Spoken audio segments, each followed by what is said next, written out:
Las voces, los rostros, las emociones.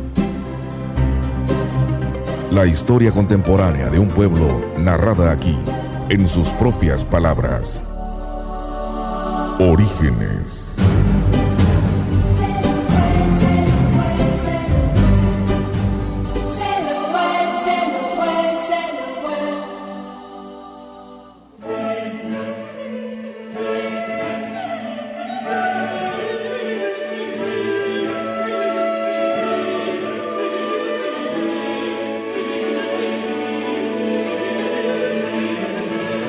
Rafael Guízar y Valencia nació en Cotija, Michoacán, el 26 de abril de 1878.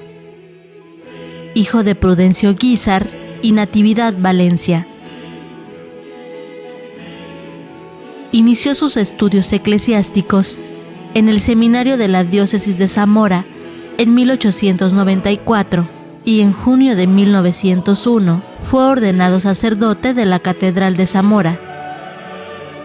Al entonces joven sacerdote, le tocó enfrentar la persecución del gobierno hacia el ejercicio de la palabra, hacia la segunda década del siglo XX, situación que no le amedrentó en su afán por predicar el Evangelio. Durante las batallas de la Revolución Mexicana, disfrazado de vendedor, actuó de manera oculta como sacerdote, ayudando a los soldados moribundos y dándoles los auxilios espirituales de la iglesia. Usó muchas tretas para salvar la vida, muchas, disfrazado de médico homeópata, efectivamente de músico, de vendedor de baratijas, se disfrazó y pedía a sus sacerdotes también que se disfrazaran para burlar al enemigo, al perseguidor, y mira que lo burló muchas veces, Luego de ser director espiritual y catedrático del Seminario de Zamora y canónigo de la Catedral, sufrió varios destierros por causa de la persecución religiosa que había en esos tiempos, y durante casi una década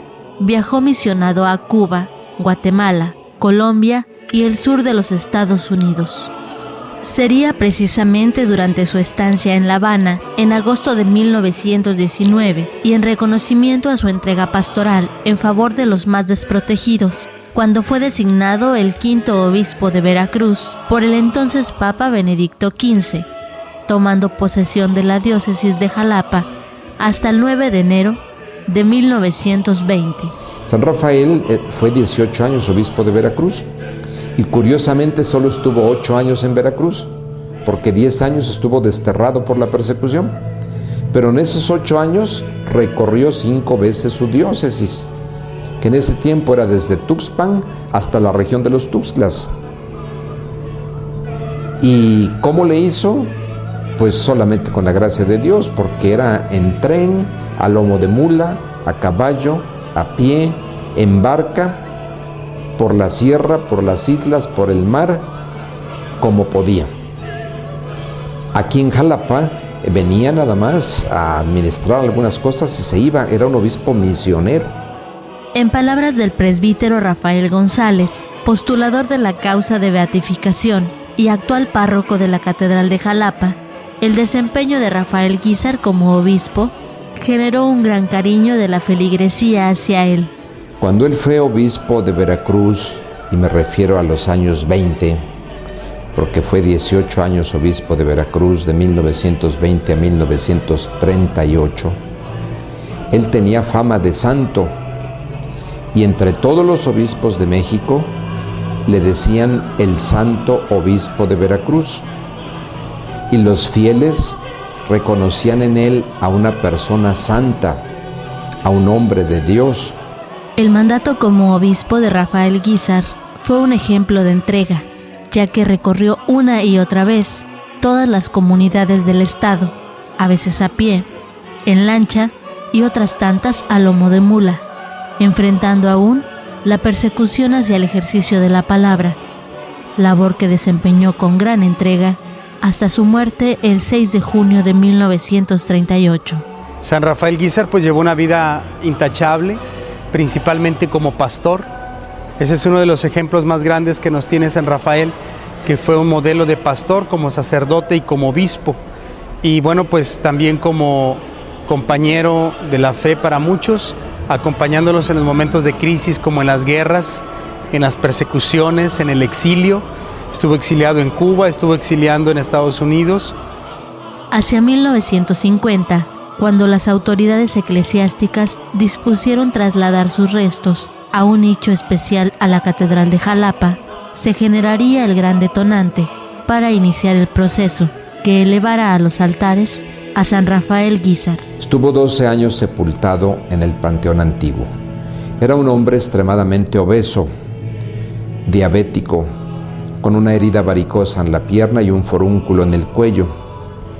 Se sepultó allí y a los 12 años el cabildo de la catedral, los canónigos, de acuerdo con el obispo de Veracruz, sexto obispo de Veracruz, su sucesor, Monseñor Manuel Pío López, determinaron sacar sus restos óseos para trasladarlos aquí a una cripta en la catedral. Llevaban una cajita de acuerdo a lo que ellos creían que iban a encontrar. La sorpresa fue mayúscula porque se encontraron con un cuerpo incorrupto. El cuerpo fue enterrado en un cementerio civil, pero después pidieron que lo pudieran trasladar a la catedral. Y en el momento de hacer la exhumación del cadáver, se dieron cuenta que su cuerpo estaba intacto, que era un cuerpo incorrupto y que esa era no fue la causa por la que lo canonizaron, pero sí fue el inicio de un proceso para buscar la canonización de San Rafael Guízar. El sorprendente hallazgo se conocería rápidamente en todo México, lo que fortaleció la idea de convertir en santo a San Rafael Guízar. Pero a partir de ese hecho asombroso, que para mí es así como el signo de Dios de decir hágase el proceso, que se convirtió en el detonante del proceso, surge todo un camino procesal que fue difícil, que fue largo y que culminó con su canonización en el año del 2006 por el Papa Benedicto en la Plaza de San Pedro en Roma. Conducidos por el sorprendente hecho, la diócesis de Jalapa inicia el proceso para el inolvidable obispo. Presentan la propuesta ante el Vaticano, la aceptan y entonces empieza todo el desenmarañaje de la información de la vida de San Rafael Guízar, todo lo que sufrió, el misionero incansable y todo lo que se ha dado a conocer, los milagros que se dice que también en vida hizo. Muchas personas tenían de referencia la vida de San Rafael como el santo obispo de Veracruz.